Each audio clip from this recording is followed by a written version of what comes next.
Previously, Harry took to the skies in his very first Quidditch match, and won.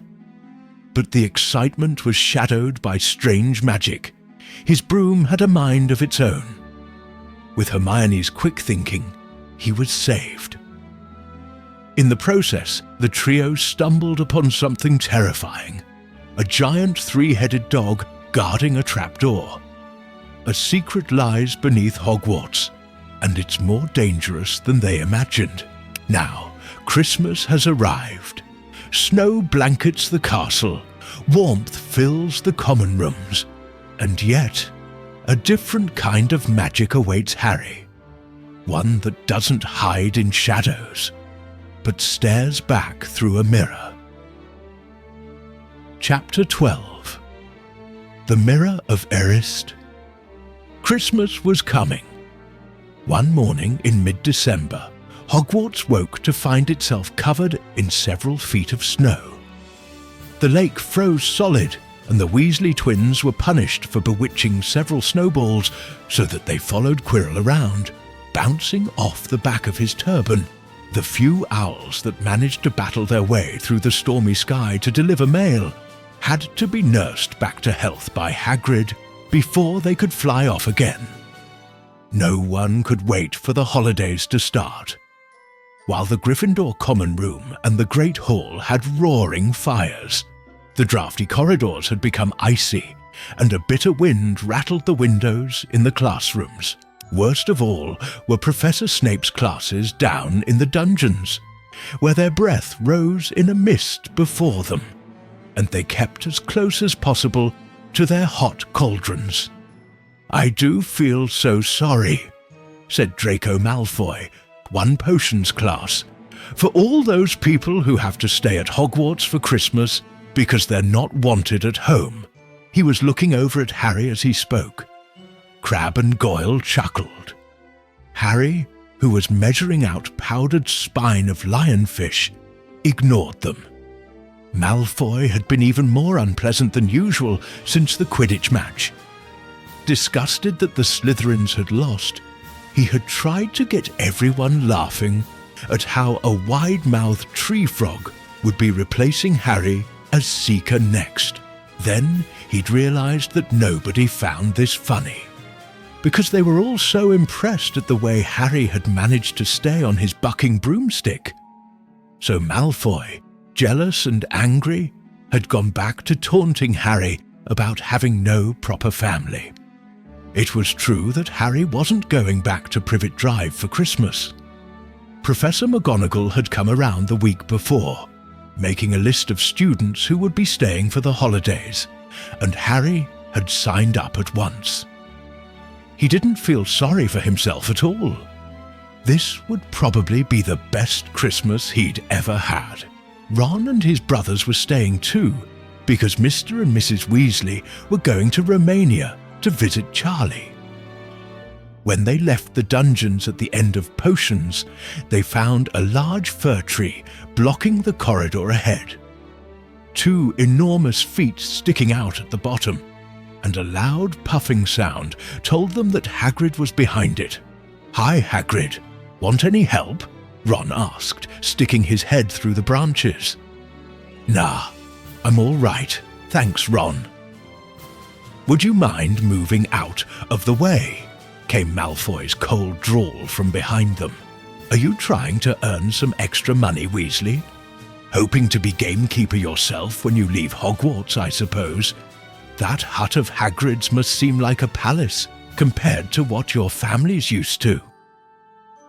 Ron dived at Malfoy just as Snape came up the stairs. "Weasley!" Ron let go of the front of Malfoy's robes. "He was provoked, Professor Snape," said Hagrid, sticking his huge hairy face out from behind the tree. "Malfoy was insulting his family. Be that as it may, fighting is against Hogwarts rules, Hagrid," said Snape silkily. 5 points from Gryffindor Weasley, and be grateful it isn't more. Move along, all of you." Malfoy, Crabbe and Goyle pushed roughly past the tree, scattering needles everywhere and smirking. "I'll get him," said Ron, grinding his teeth at Malfoy's back. "One of these days, I'll get him." "I hate them both," said Harry. "Malfoy and Snape." "Come on, cheer up, it's nearly Christmas," said Hagrid. "Tell you what, come with me and see the Great Hall. Looks a treat." So the three of them followed Hagrid and his tree off to the Great Hall, where Professor McGonagall and Professor Flitwick were busy with the Christmas decorations. "Ah, Hagrid, the last tree. Put it in the far corner, would you?" The hall looked spectacular. Festoons of holly and mistletoe hung all around the walls, and no less than 12 towering Christmas trees stood around the room, some sparkling with tiny icicles, some glittering with hundreds of candles. "How many days you got left until your holidays?" Hagrid asked. "Just one," said Hermione. "And that reminds me, Harry, Ron, we've got half an hour before lunch. We should be in the library." "Oh yeah, you're right," said Ron, tearing his eyes away from Professor Flitwick, who had golden bubbles blossoming out of his wand and was trailing them over the branches of the new tree. "The library?" said Hagrid, following them out of the hall. "Just before the holidays. Bit keen, aren't you?" "Oh, we're not working," Harry told him brightly. "Ever since you mentioned Nicholas Flamel, we've been trying to find out who he is." "You what?" Hagrid looked shocked. "Listen here, I've told you. Drop it. It's nothing to you what that dog's guarding." "We just want to know who Nicholas Flamel is, that's all," said Hermione. "Unless you'd like to tell us and save us the trouble," Harry added. "We must have been through hundreds of books already and we can't find him anywhere. Just give us a hint. I know I've read his name somewhere." "I'm saying nothing," said Hagrid flatly. "Just have to find out for ourselves then," said Ron, and they left Hagrid looking disgruntled and hurried off to the library. They had indeed been searching books for Flamel's name ever since Hagrid had let it slip, because how else were they going to find out what Snape was trying to steal? The trouble was, it was very hard to know where to begin, not knowing what Flamel might have done to get himself into a book. He wasn't in great wizards of the 20th century, or notable magical names of our time. He was missing too, from important modern magical discoveries and a study of recent developments in wizardry. And then, of course, there was the sheer size of the library. Tens of thousands of books, thousands of shelves, hundreds of narrow rows. Hermione took out a list of subjects and titles she had decided to search, while Ron strode off down a row of books and started pulling them off the shelves at random. Harry wandered over to the restricted section. He had been wondering for a while if Flamel wasn't somewhere in there. Unfortunately, you needed a specially signed note from one of the teachers to look in any of the restricted books, and he knew he'd never get one. These were the books containing powerful dark magic never taught at Hogwarts, and only read by older students studying advanced defense against the dark arts. "What are you looking for, boy?" "Nothing," said Harry. Madam Pince, the librarian, brandished a feather duster at him. "You'd better get out then. Go on, out!" Wishing he'd been a bit quicker at thinking up some story, Harry left the library. He, Ron, and Hermione had already agreed they'd better not ask Madam Pince where they could find Flamel. They were sure she'd be able to tell them, but they couldn't risk Snape hearing what they were up to. Harry waited outside in the corridor to see if the other two had found anything, but he wasn't very hopeful. They had been looking for 2 weeks after all, but as they only had odd moments between lessons, it wasn't surprising they'd found nothing. What they really needed was a nice long search without Madam Pince breathing down their necks. 5 minutes later, Ron and Hermione joined him, shaking their heads. They went off to lunch. "You will keep looking while I'm away, won't you?" said Hermione, "and send me an owl if you find anything." "And you could ask your parents if they know who Flamel is," said Ron. "It'd be safe to ask them." "Very safe, as they're both dentists," said Hermione. Once the holidays had started, Ron and Harry were having too good a time to think much about Flamel. They had the dormitory to themselves, and the common room was far emptier than usual, so they were able to get the good armchairs by the fire. They sat by the hour, eating anything they could spear on a toasting fork. Bread, English muffins, marshmallows, and plotting ways of getting Malfoy expelled, which were fun to talk about even if they wouldn't work. Ron also started teaching Harry wizard chess. This was exactly like Muggle chess, except that the figures were alive, which made it a lot like directing troops in battle. Ron's set was very old and battered. Like everything else he owned, it had once belonged to someone else in his family. In this case, his grandfather. However, old chessmen weren't a drawback at all. Ron knew them so well, he never had trouble getting them to do what he wanted. Harry played with chessmen Seamus Finnegan had lent him, and they didn't trust him at all. He wasn't a very good player yet, and they kept shouting different bits of advice at him, which was confusing. "Don't send me there. Can't you see his knight? Send him. We can afford to lose him." On Christmas Eve, Harry went to bed looking forward to the next day for the food and the fun, but not expecting any presents at all. When he woke early in the morning, however, the first thing he saw was a small pile of packages at the foot of his bed. "Merry Christmas," said Ron sleepily, as Harry scrambled out of bed and pulled on his bathrobe. "You too," said Harry. "Will you look at this? I've got some presents." "What did you expect, turnips?" said Ron, turning to his own pile, which was a lot bigger than Harry's. Harry picked up the top parcel. It was wrapped in thick brown paper, and scrawled across it was, "To Harry, from Hagrid."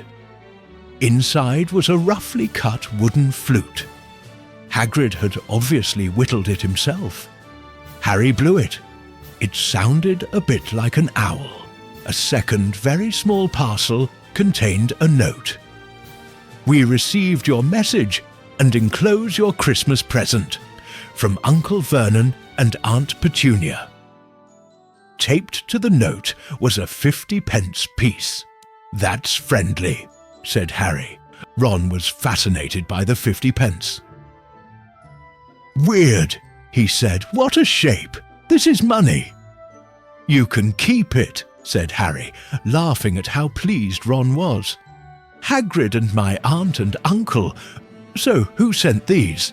I think I know who that one's from," said Ron, turning a bit pink and pointing to a very lumpy parcel. "My mum. I told her you didn't expect any presents and, oh no," he groaned, "she's made you a Weasley sweater." Harry had torn open the parcel to find a thick hand-knitted sweater in emerald green and a large box of homemade fudge. "Every year she makes us a sweater," said Ron, unwrapping his own, "and mine's always maroon." "That's really nice of her," said Harry, trying the fudge, which was very tasty. His next present also contained candy, a large box of chocolate frogs from Hermione. This only left one parcel. Harry picked it up and felt it. It was very light. He unwrapped it. Something fluid and silvery grey went slithering to the floor where it lay in gleaming folds. Ron gasped. "I've heard of those," he said in a hushed voice, dropping the box of every flavour beans he'd gotten from Hermione. "If that's what I think it is, They're really rare and really valuable. What is it?" Harry picked the shining silvery cloth off the floor. It was strange to the touch, like water woven into material. "It's an invisibility cloak," said Ron, a look of awe on his face. "I'm sure it is. Try it on." Harry threw the cloak around his shoulders, and Ron gave a yell. "It is! Look down!" Harry looked down at his feet, but they were gone. He dashed to the mirror. Sure enough, his reflection looked back at him, just his head suspended in midair, his body completely invisible. He pulled the cloak over his head, and his reflection vanished completely. "There's a note," said Ron suddenly. "A note fell out of it." Harry pulled off the cloak and seized the letter. Written in narrow, loopy writing he had never seen before were the following words: "Your father left this in my possession before he died. It is time it was returned to you. Use it well. A very Merry Christmas to you." There was no signature. Harry stared at the note. Ron was admiring the cloak. "I'd give anything for one of these," he said. "Anything. What's the matter?" "Nothing," said Harry. He felt very strange. Who had sent the cloak? Had it really once belonged to his father? Before he could say or think anything else, the dormitory door was flung open and Fred and George Weasley bounded in. Harry stuffed the cloak quickly out of sight. He didn't feel like sharing it with anyone else yet. Merry Christmas! Hey, look, Harry's got a Weasley sweater too! Fred and George were wearing blue sweaters, one with a large yellow F on it, the other a G. "Harry's is better than ours, though," said Fred, holding up Harry's sweater. "She obviously makes more of an effort if you're not family." "Why aren't you wearing yours, Ron?" George demanded. "Come on, get it on. They're lovely and warm." "I hate maroon," Ron moaned half-heartedly as he pulled it over his head. "You haven't got a letter on yours," George observed. "I suppose she thinks you don't forget your name. But we're not stupid.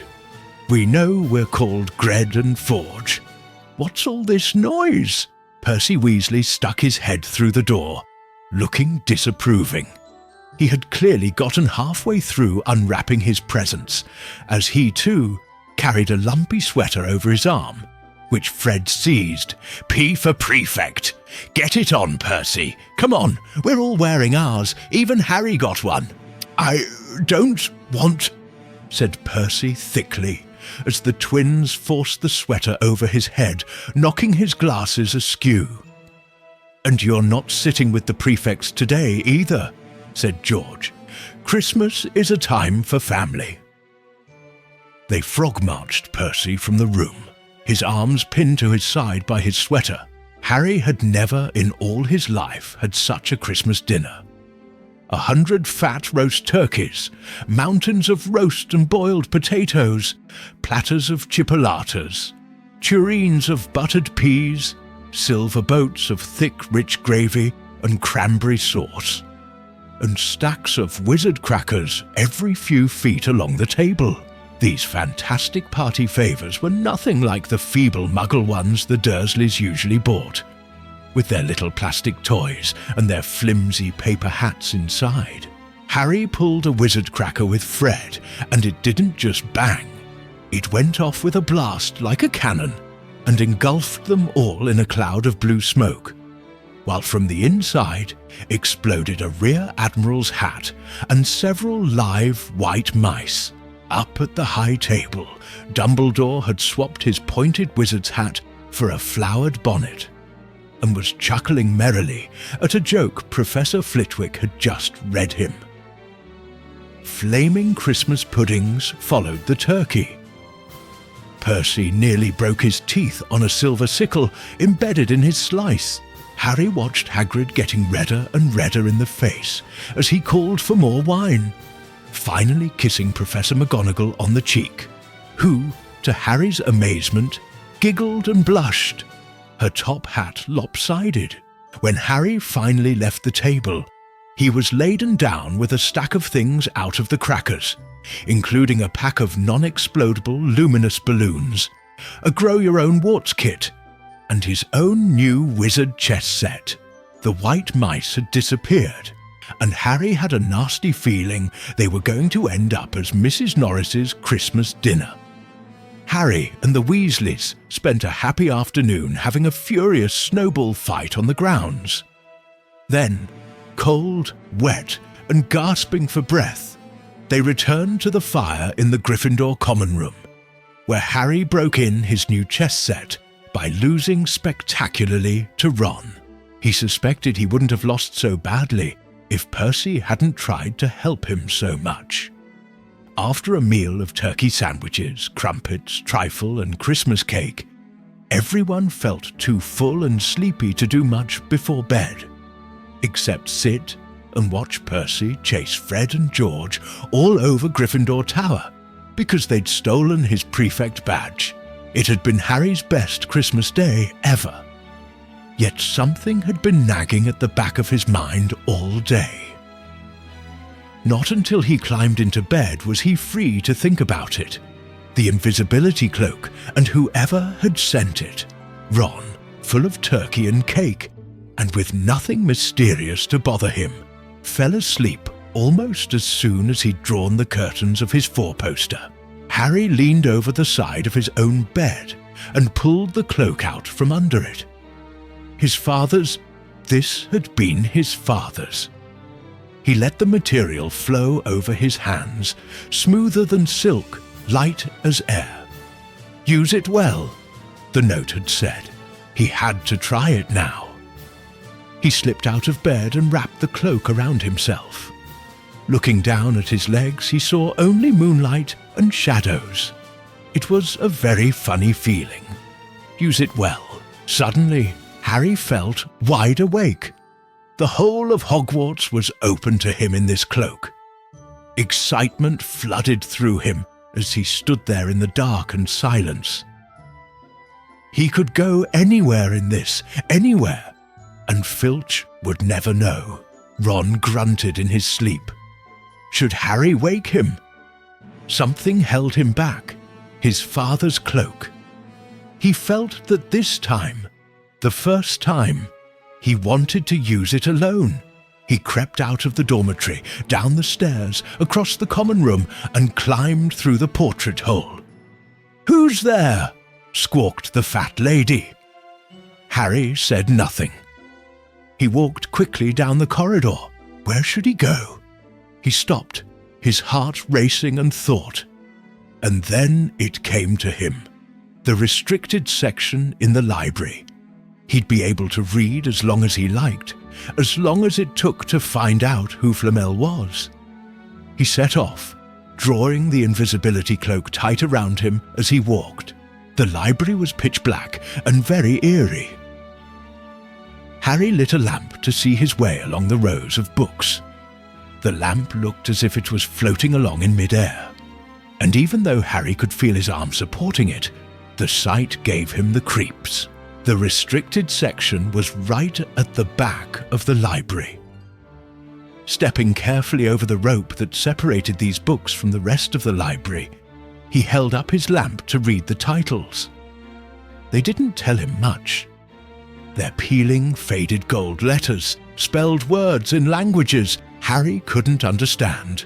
Some had no title at all. One book had a dark stain on it that looked horribly like blood. The hairs on the back of Harry's neck prickled. Maybe he was imagining it, maybe not. But he thought a faint whispering was coming from the books, as though they knew someone was there who shouldn't be. He had to start somewhere. Setting the lamp down carefully on the floor, he looked along the bottom shelf for an interesting-looking book. A large black and silver volume caught his eye. He pulled it out with difficulty, because it was very heavy, and balancing it on his knee, let it fall open. A piercing, blood-curdling shriek split the silence. The book was screaming. Harry snapped it shut, but the shriek went on and on, one high, unbroken, ear-splitting note. He stumbled backward and knocked over his lamp, which went out at once. Panicking, he heard footsteps coming down the corridor outside. Stuffing the shrieking book back on the shelf, he ran for it. He passed Filch in the doorway. Filch's pale, wild eyes looked straight through him, and Harry slipped under Filch's outstretched arm and streaked off up the corridor, the book's shrieks still ringing in his ears. He came to a sudden halt in front of a tall suit of armor. He had been so busy getting away from the library, he hadn't paid attention to where he was going. Perhaps because it was dark, he didn't recognize where he was at all. There was a suit of armor near the kitchens, he knew, but he must be 5 floors above there. "You asked me to come directly to you, Professor, if anyone was wandering around at night, and somebody's been in the library. Restricted section." Harry felt the blood drain out of his face. Wherever he was, Filch must know a shortcut, because his soft, greasy voice was getting nearer. And to his horror, it was Snape who replied, "The restricted section. Well, they can't be far. We'll catch them." Harry stood rooted to the spot as Filch and Snape came around the corner ahead. They couldn't see him, of course, but it was a narrow corridor, and if they came much nearer, they'd knock right into him. The cloak didn't stop him from being solid. He backed away as quietly as he could. A door stood ajar to his left. It was his only hope. He squeezed through it, holding his breath, trying not to move it, and to his relief, he managed to get inside the room without their noticing anything. They walked straight past, and Harry leaned against the wall, breathing deeply, listening to their footsteps dying away. That had been close, very close. It was a few seconds before he noticed anything about the room he had hidden in. It looked like an unused classroom. The dark shapes of desks and chairs were piled against the walls, and there was an upturned wastepaper basket. But propped against the wall facing him was something that didn't look as if it belonged there. Something that looked as if someone had just put it there to keep it out of the way. It was a magnificent mirror, as high as the ceiling, with an ornate gold frame standing on 2 clawed feet. There was an inscription carved around the top. "Irisid stra eru oit ube kafru, oit onwosi." His panic fading now that there was no sound of Filch and Snape, Harry moved nearer to the mirror, wanting to look at himself, but see no reflection again. He stepped in front of it. He had to clap his hands to his mouth to stop himself from screaming. He whirled around. His heart was pounding far more furiously than when the book had screamed. For he had seen not only himself in the mirror, but a whole crowd of people standing right behind him. But the room was empty. Breathing very fast, he turned slowly back to the mirror. There he was, reflected in it, white and scared looking. And there, reflected behind him, were at least 10 others. Harry looked over his shoulder, but still no one was there. Or were they all invisible too? Was he in fact in a room full of invisible people? And this mirror's trick was that it reflected them, invisible or not. He looked in the mirror again. A woman standing right behind his reflection was smiling at him and waving. He reached out a hand and felt the air behind him. If she was really there, he'd touch her. Their reflections were so close together, but he felt only air. She and the others existed only in the mirror. She was a very pretty woman. She had dark red hair, and her eyes... Her eyes are just like mine, Harry thought, edging a little closer to the glass. Bright green, exactly the same shape. But then he noticed that she was crying, smiling, but crying at the same time. The tall, thin, black-haired man standing next to her put his arm around her. He wore glasses, and his hair was very untidy. It stuck up at the back, just as Harry's did. Harry was so close to the mirror now that his nose was nearly touching that of his reflection. "Mum," he whispered. "Dad."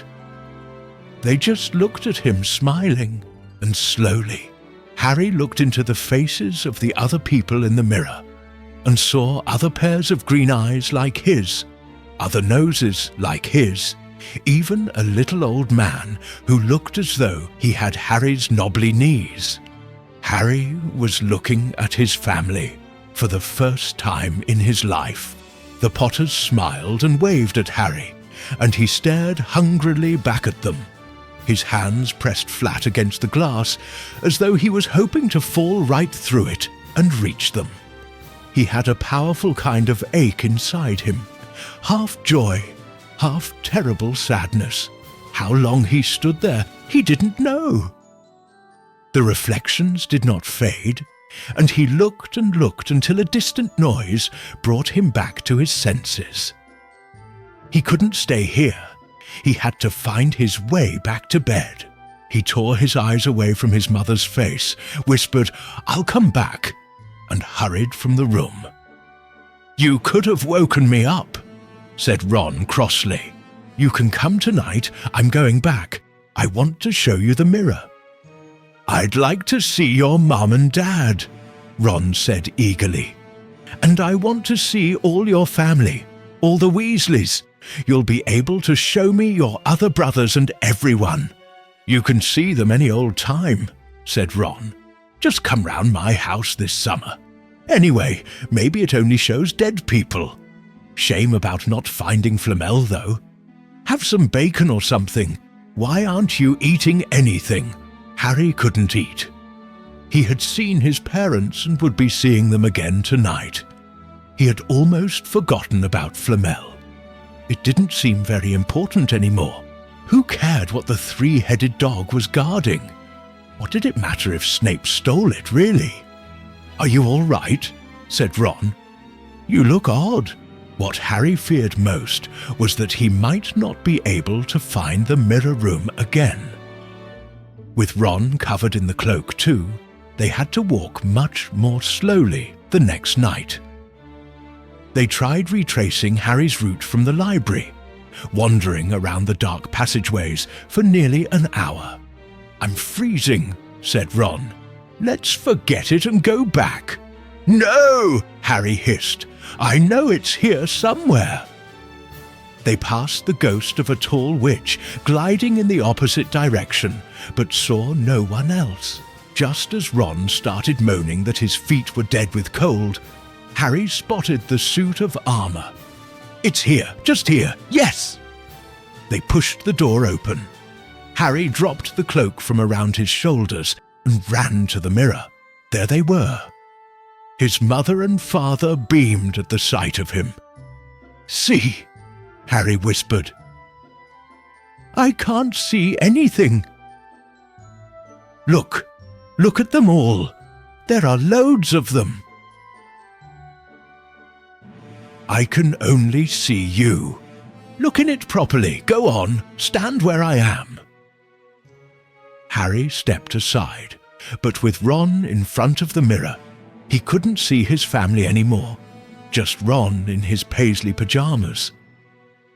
Ron, though, was staring transfixed at his image. "Look at me," he said. "Can you see all your family standing around you?"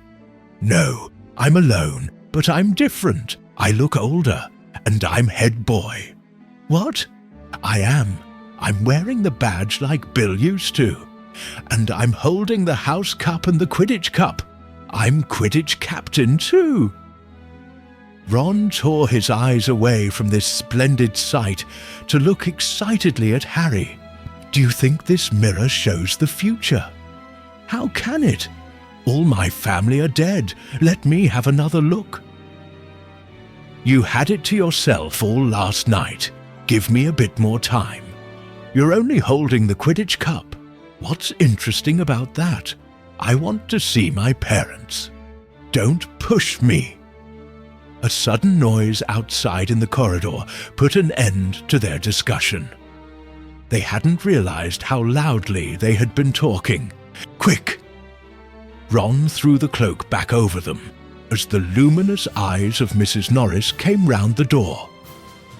Ron and Harry stood quite still, both thinking the same thing. Did the cloak work on cats? After what seemed an age, she turned and left. This isn't safe. She might have gone for Filch. I bet she heard us. Come on! And Ron pulled Harry out of the room. The snow still hadn't melted the next morning. Want to play chess, Harry? Said Ron. No. Why don't we go down and visit Hagrid? No. You go. I know what you're thinking about, Harry. That mirror. Don't go back tonight. Why not? I don't know. I've just got a bad feeling about it. And anyway, you've had too many close shaves already. Filch, Snape, and Mrs. Norris are wandering around. So what if they can't see you? What if they walk into you? What if you knock something over? You sound like Hermione. I'm serious, Harry. Don't go. But Harry only had one thought in his head, which was to get back in front of the mirror. And Ron wasn't going to stop him.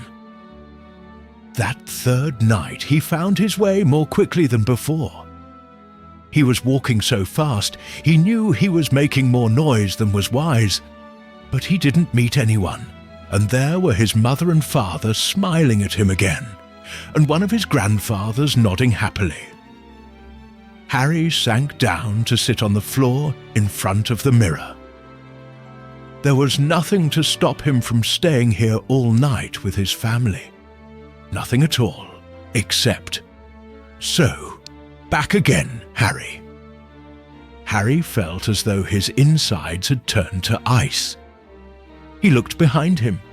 Sitting on one of the desks by the wall was none other than Albus Dumbledore. Harry must have walked straight past him. So desperate to get to the mirror, he hadn't noticed him. I didn't see you, sir. Strange how nearsighted being invisible can make you, said Dumbledore, and Harry was relieved to see that he was smiling.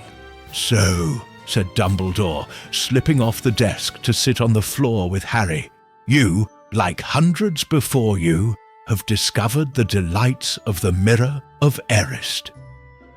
I didn't know it was called that, sir. But I expect you've realized by now what it does. It shows me my family, and it showed your friend Ron himself as head boy. How did you know? I don't need a cloak to become invisible, said Dumbledore gently. Now, can you think what the Mirror of Erised shows us all? Harry shook his head. Let me explain. The happiest man on earth would be able to use the Mirror of Erised like a normal mirror. That is, he would look into it and see himself exactly as he is. Does that help? Harry thought. Then he said slowly, It shows us what we want, whatever we want. Yes and no, said Dumbledore quietly. It shows us nothing more or less than the deepest, most desperate desire of our hearts. You, who have never known your family, see them standing around you.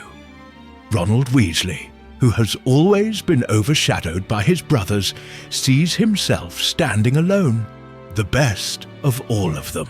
However, this mirror will give us neither knowledge or truth. Men have wasted away before it, entranced by what they have seen, or been driven mad. not knowing if what it shows is real or even possible.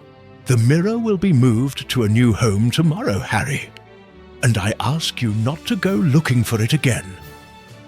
If you ever do run across it, you will now be prepared. It does not do to dwell on dreams and forget to live. Remember that. Now, why don't you put that admirable cloak back on and get off to bed?" Harry stood up.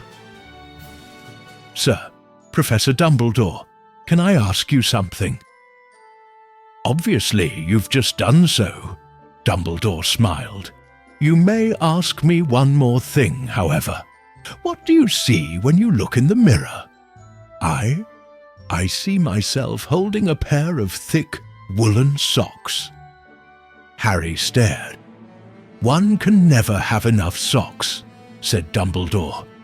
"Another Christmas has come and gone, and I didn't get a single pair.